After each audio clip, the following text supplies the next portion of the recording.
Assalamualaikum geng. Hari ni kipas dua-dua tak jalan.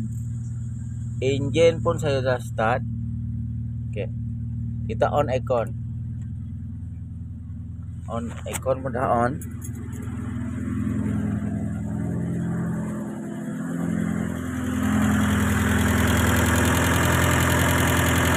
Kipas tak jalan. Kipas aircon tak jalan. Kipas radiator pun tak jalan.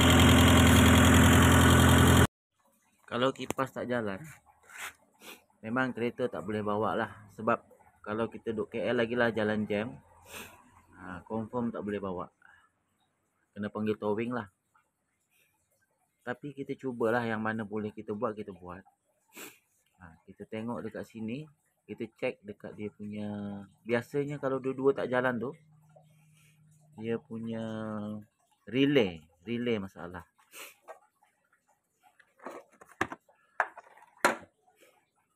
Mungkin relay dia kat sini. Untuk emergency tu kita swap je lah. Kita boleh guna relay lampu. Relay lampu ni kita gunakan. So kita buka.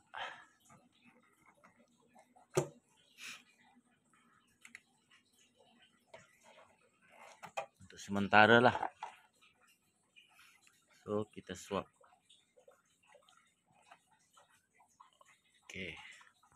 Okay, tadi kita dah swap relay. Kita cuba on aircon tu.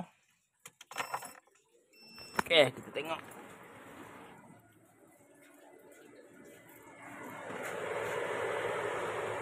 Kita guna relay lampu.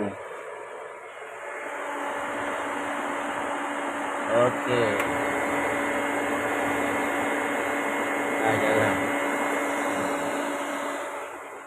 Itulah untuk emergency kita boleh buat.